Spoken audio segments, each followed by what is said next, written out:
What was the most difficult for you in building a company from the ground up? For me, the most difficult thing has always been the commitment you need to make to the people you hire. Some people who run companies have no trouble with that. They hire and they fire. They bring people on, times get tough, they lay people off. Sure. I don't know how to lay people off. I am very uncomfortable saying, because I made a mistake about business forecasting, you don't get to work here anymore. And so the extent to which I've always gone to keep my commitments to the people who work for me, I think is right at the edge of how much it's even possible to do that. What that means is I don't hire people very quickly, because carrying 60 or 70 people on my back, the way I see it anyway, is really hard. Mm-hmm. And one of the reasons that I sold the company to Yahoo was I couldn't keep carrying that many people. We had 70 people when we sold, and it was more than my brain could handle. What's been the biggest challenge for yourself personally, like throughout your career? From say after your first job out of school until today.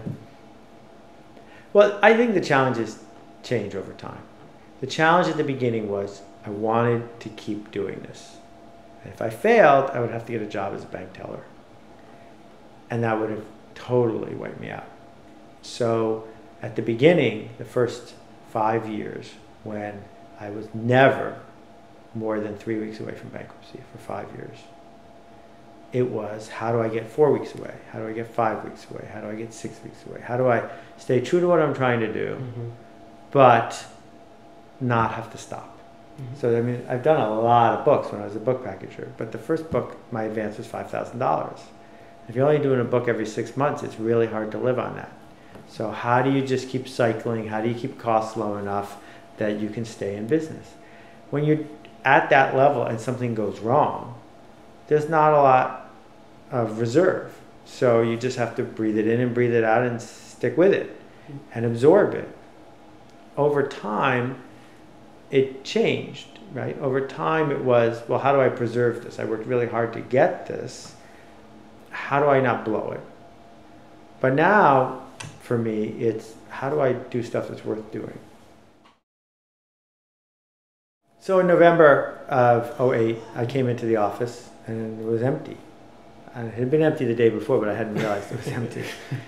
And winter was coming, and I said, I'm not sure I want to sit here by myself for the next little while. Now, the power of the internet is you can go from that feeling to a blog post in about an hour, which is what I did. So I didn't do any spreadsheet analysis. I just said, yeah, this feels right. Sure. So I went on to Squidoo and I built a whole page describing the program.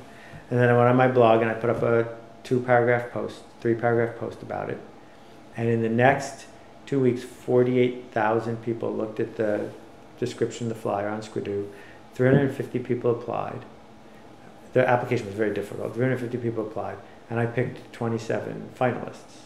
I let the 27 people know they were finalists, and they all came, every single one from Mexico, one from London, on their own nickel, on 5 days' notice. They flew here. And so 27 people were in the office for 2.5 hours. It was the best.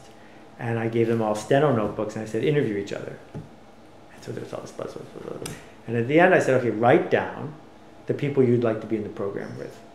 So everybody wrote down their list. And after they left, I put them all into a spreadsheet. And it turned out 10 people all showed up over and over and over again. So my choice was made for me because I liked all 10 of them. One got busted at the Canadian border, so she couldn't end up coming. So we ended up with 9. Okay. And they all arrived on January 20th, Inauguration Day. And every day since then, we've been together. They have their own projects, some of which they're going to continue, some of which were just for practice. We built a private online network where we've all interacted with each other. Every single day there's been lectures. None as technical as the wasted stuff they teach you at Stanford Business School, but all of them useful and focused on the essence of what it takes to be in business today. And is that what the vision of and the goal of the program is really giving this alternative form of the real world experience? Yeah, I mean, an MBA costs over $150,000, more if you count opportunity cost. Sure. It takes 2 years, and 90% of what they teach you is completely useless. And I can say that because I have one. Useless. The Black-Scholes equation, understanding capital asset pricing models, understanding the monetary system and how the M1 differs from M2. Why? So I left all that out.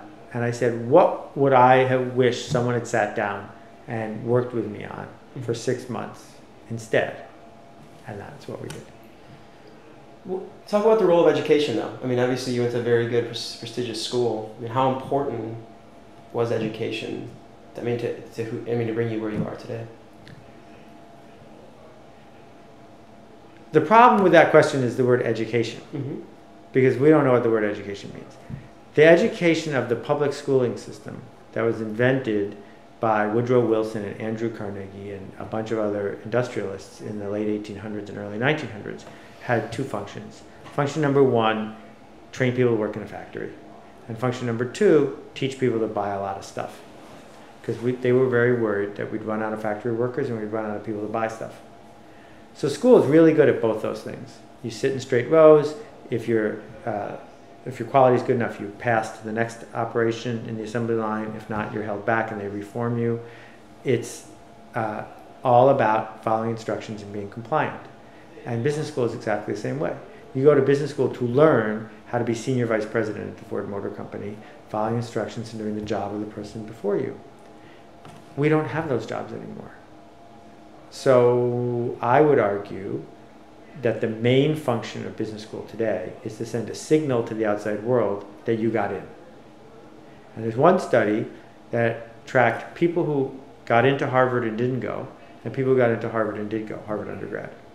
Turns out, if you got into Harvard and don't go, your chances of success, monetary and happiness, are identical to the success if you did go.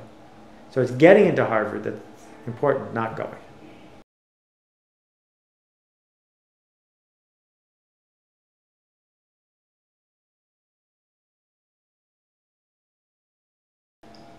You've been able to build a very loyal following, and your blog is one of the top marketing blogs on the internet today.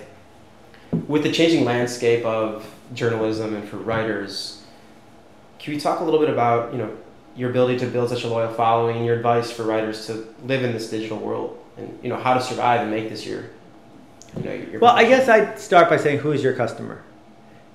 A struggling writer wants clients. People who will pay them. That's your first mistake, because that's a lousy customer. That person doesn't really understand what they're buying, and they will cause you to write safe work. They will cause you to write anonymous work, because their goal is not to find freelance writers that they have to pay more and more and more to. They want anonymous freelance writers that are easily interchangeable. So if your focus is to write for people who are going to pay, you will write work not worth paying for. There's no ads on my blog. There's no revenue on my blog whatsoever. I don't write my blog so I get something out of it. I write my blog because I love giving the gift of a perfect paragraph or a semi-perfect paragraph or a deeply flawed post that affects some people. And I limit myself. I only get to do it once a day. So once a day, I give it my best shot. What's, tomorrow's thing? I'm only going to get to do tomorrow's thing once. How do I wrap it up and structure it and say, here? They might get more of it for free by subscribing to my blog, which makes me happy. Or they may say, you know what? I don't want to wait in line with anyone. Here's money. Come fly to Washington, D.C. and say it out loud. Here's money. Write it down in book form so I can sell it. And that's how I make a living. Right? But I don't say, how do I write provocative blog posts so someone will show up and give me money? Then it wouldn't work. The reason it works, at least for me, is because I'm trying to give people something.